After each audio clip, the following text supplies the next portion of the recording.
Herod the Fugitive. Antony had been gone but a few months when the most excited and distraught young man whirled into Alexandria, intent upon seeing Antony, and most annoyed at finding him no longer there. If not there, where was he? Where had Antony gone? To Rome? He wasn't in Asia, so he must have gone to Rome. Then he, Herod, must follow him there, for this was Herod. This excited visitor who had paced into Cleopatra's palace on the trail of Antony was Herod. He had now been driven out of Galilee and out of Jerusalem. The Parthians were there. The whole country of Palestine, from the Sea of Galilee to the Dead Sea, was in the hands of the Parthians. They had seized Jerusalem and captured the high priest. He, Herod, had managed to escape, but not Hyrcanus. Hyrcanus, the high priest, was a prisoner and would be taken away, and with one ear bitten off. It was his nephew, his dead brother's son, who had bitten off his uncle's ear. A mutilated man, he could never be high priest again. The whole business was a revival of an old quarrel between Hyrcanus and his brother. It was this brother's son who had now made himself high priest, with the help of the Parthians. It was he who had bribed them to invade Jerusalem and help him get rid of Herod and Hyrcanus.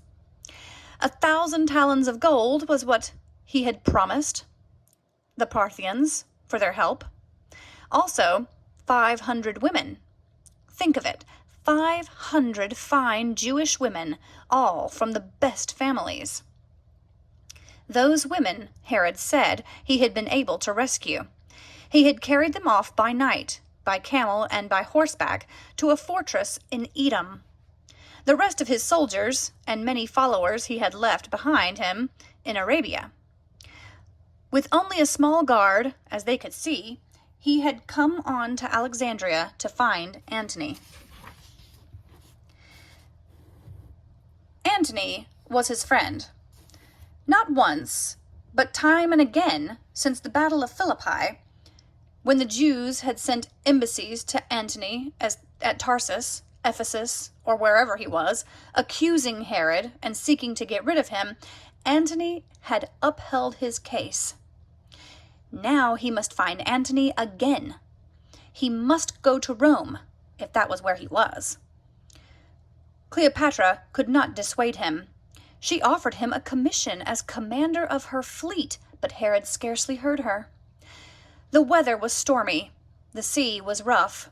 It was suggested to him that he ought to at least wait until the danger of shipwreck was past. Wait? Herod could not wait. He had no time to lose. Rome was no place to go now, everyone in Alexandria told him. Did he not know that civil war had broken out again in Rome? Antony would have no time to see him. Antony now had war on his hands against Octavian, or else a peace to patch up. According to reports, Fulvia, Antony's wife, was at the bottom of it. Evidently jealous, she had tried to stir up enough trouble in his absence to make her wandering husband forget Cleopatra and come home. Claiming to look out for Antony's interests while he was away, she and Antony's brother had picked a quarrel with Octavian over the way he was managing affairs. Landowners, senators, soldiers were all dragged into it, on one side or the other, causing the upheaval as bad as that in Jerusalem. Altogether, Rome, they told him, was no place to go. That argument was of no more avail than the others in diverting Herod from his purpose.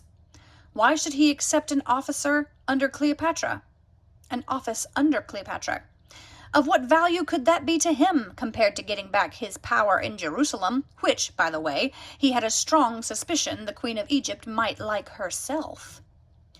As for the fear of war and shipwreck, were such fears going to prevent Herod from seeking the one man who could help him? Anyone who might think so knew little about the one-track mind of this intense and violent young man. He would go on to any lengths to to realize his ambition. He would go to any lengths to realize his ambition. That was now taking him to Rome.